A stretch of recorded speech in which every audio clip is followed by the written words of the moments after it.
Bienvenidos a una nueva emisión del programa Una aguja en un zojal.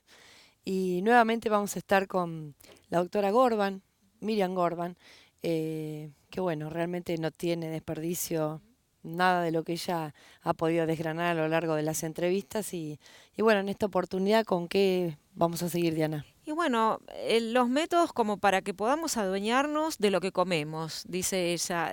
A ver si nosotros podemos empezar a decidir lo que queremos comer, eligiendo, por supuesto, dónde comprarlo, pero eligiendo también cómo hacerlo. Sí, sí, apostar esa pequeña huerta en la casa que por lo menos algunas cositas, aunque no tengamos gran espacio, se pueden hacer. Existen muchas posibilidades como las huertas verticales, en fin. Ujú. Y si no Buscándole la buscar, vuelta a la milanesa se puede. claro, y si no buscar los Y sí, lugares que son poquitos, pero en la medida que los consumidores demandemos más, va a haber cada vez más lugares donde se pueda acceder a otro tipo de alimentación. Vamos a escucharla y nos encontramos al final de este primer bloque. Soy Miriam Gorbán, soy licenciada en nutrición. Primero y hace tantísimos años fui dietista. Entonces mi carrera fue evolucionando y yo con ella. Me recibí de dietista en el año 50. Soy además en este momento la coordinadora de la Cátedra Libre Soberanía Alimentaria en la Facultad de Medicina y la Escuela de Nutrición de la UBA.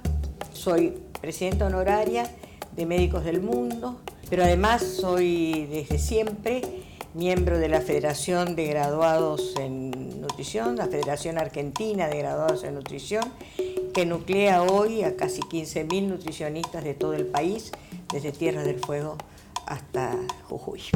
Yo he sido jefa de alimentación del Sanatorio Güemes, donde llegamos a tener 3.000 personas trabajando, 1.000 camas habilitadas y los servicios de altísima complejidad y hasta una guardería para los hijos de las personas que trabajaban. Así que había que alimentar a ese mundo, ¿no es cierto? Entonces, en aquel entonces, yo siendo jefa de la alimentación, decía, yo tengo la sartén por el mango y el mango también. Soy la dueña de los churrascos. Bueno, yo creo que tenemos que volver un poco, apropiarnos del manejo de nuestra alimentación, a ser dueñas de lo que seleccionamos, o dueños de los que seleccionamos, de lo que comemos, de lo que servimos en la mesa, y saber qué comemos.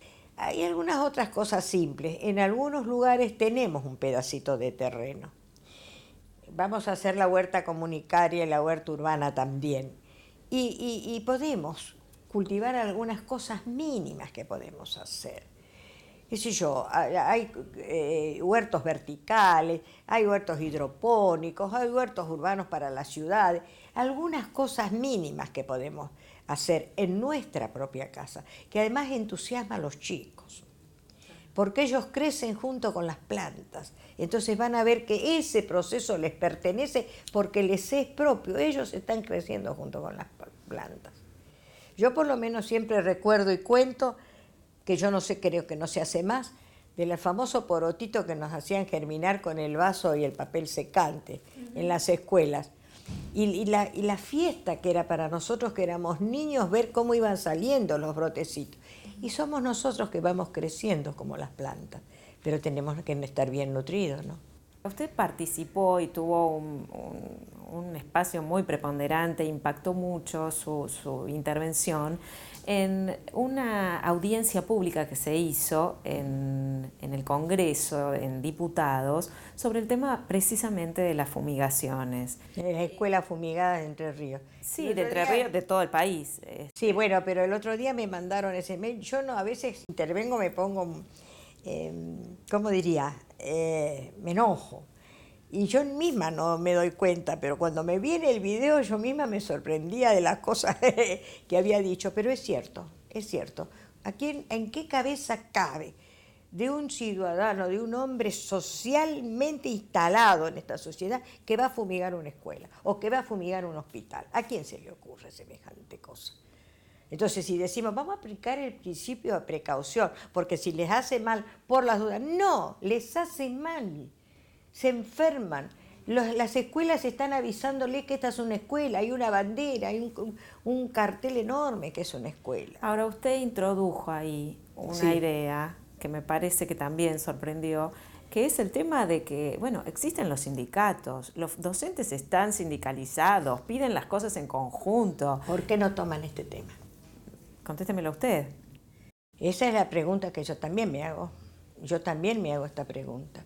Y yo creo que la primera barrera y la primer núcleo social que tenemos que conquistar, que comprometer, que dialogar y que hacer que cumplan su rol son los docentes. Como sindicato incluso, como sindicato. Dentro de las reivindicaciones, dentro de en las paritarias también tiene que estar esto, la salud de sus alumnos y su propia salud. Hay un estudio que se hizo hace muchos años, unos cuantos años, en la ciudad de Corrientes, o la ciudad de la provincia de Corrientes, que hizo hacer el sindicato de docentes a un grupo de médicos para saber el estado de salud de los docentes. ¿Y sabe qué les dio? Desnutrición crónica les dio. ¿Es que acaso los docentes comen bien? Ahora con la modalidad en las ciudades grandes que tenemos, que tienen 2 o 3 puestos y que corren de un lado para el otro, ¿cuándo comen? ¿Qué comen? ¿Qué comen? A veces el refrigerio que viene para los chicos, pero ¿qué es eso? Un pedazo de salchichón verde, como digo yo, un pedazo de piseta coloreada. Yo me acuerdo en la época de la hiperinflación, discutí con los concesionarios, porque me dijeron, póngale queso por lo menos, póngale huevo por lo menos. ¿Sabe lo que me contestaron? La cláusula de ajuste se llama queso, señora. Es decir, si me pagan antes, si me pagan después, si me pagan poco, yo pongo mucho o poco queso, saco el queso de acuerdo a cómo me pagan. Así fue la respuesta. Y cuando les dije, ¿pero por qué no me hacen un sándwich de huevo duro, por ejemplo? Ah, pero usted sabe lo que se rompen las máquinas para hacer la rodaja. Yo manejé la alimentación en un complejo, como les dije, del sanatorio, donde teníamos 5.000 comidas por día. No me digas cómo se rompe una máquina, no me digas eso. ¿Cómo no vamos a poder hacer en la merienda de los chicos un huevo duro? ¿Por qué no? ¿Por qué no? Porque hay maestras, no solamente maestras, madres, vamos a decir, hay madres que no le dan huevo al chico porque tienen miedo al colesterol. Y resulta que son las grasas buenas, las saludables, las que forman parte del desarrollo del cerebro. No me lo pueden prohibir, pero antes se prohibió en un momento del auge del colesterol. Ahora lo damos de nuevo. La ciencia también avanza, pero también hay avances y retrocesos en muchas de estas cuestiones. Pero es cierto, son los sindicatos los que tienen que tomar esto. ¿Hay alguna posibilidad de que suceda? Y bueno, algunas reuniones estamos haciendo y estamos pidiendo. Esperemos de que se vaya abriendo el camino, que vaya abriendo el camino. Es serio el problema. Del otro lado hay un monstruo muy grande, ¿no? Que lo cuente Paraguay, por ejemplo, que se le ocurrió a Lugo, no sé qué cosa que había prometido a los campesinos, intentar dárselas, y dicen las malas lenguas que Monsanto... No dicen las malas lenguas, las buenas también, está registrado. El episodio que armaron, que murieron algunos campesinos y qué sé yo, fue para instalar la patria sojera con toda la ley, fue un golpe dado por Monsanto. Y cuando nosotros tenemos los golpes inflacionarios, siempre decimos, los golpes inflacionarios traen a su lado golpes de mercado y desestabilizan gobiernos constitucionales. Y la historia nuestra lo dice. La historia nuestra, no sé cómo cae Alfonsín. ¿Se acuerda de la hiperinflación? Nadie más se acuerda de la hiperinflación. Así cayó Alfonsín. El control de precios, los precios máximos, cayó Perón. Ilia, cuando se quiso meter con el tema del precio de los medicamentos. Y bueno, y tenemos mucho para contar. ¿Y en América? ¿Y lo de Salvador Allende en Chile qué fue? Desabastecimiento, inflación. Están haciéndolo en Venezuela, están haciéndolo en otros países y crean el malestar general. En el 2008, en el mundo estalló, las revueltas del Medio Oriente fueron por la comida. En Egipto le aumentaron el precio del pan y el trigo es la base de la alimentación de los egipcios. Y entonces fue la revuelta. En el asunto del maíz, que se apropia Estados Unidos y lo hace transgénico, dio lugar a la revuelta de las tortillas en México, porque la base de la alimentación de ellos es el maíz. Entonces estas son ¿cómo se llama? La lucha por los fideos, por las pastas. En Italia también. El precio de los alimentos básicos para nosotros hoy sería la carne. ¿Qué sensación de malestar tiene cuando usted va a pagar un kilo de carne 120 pesos? Es nuestra y base de nuestra alimentación.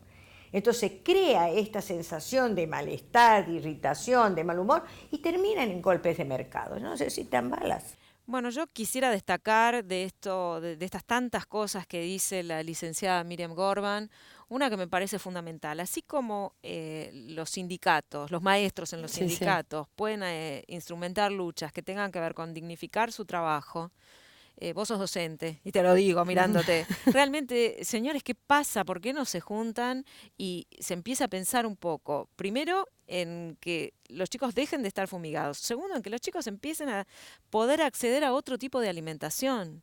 ¿No es cierto?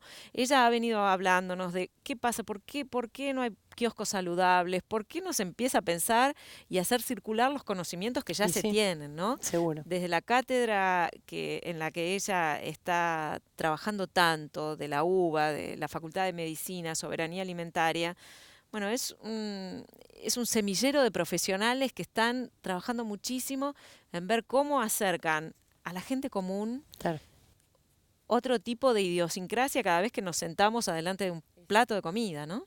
Y bueno, vamos al corte y nos reencontramos en el segundo bloque.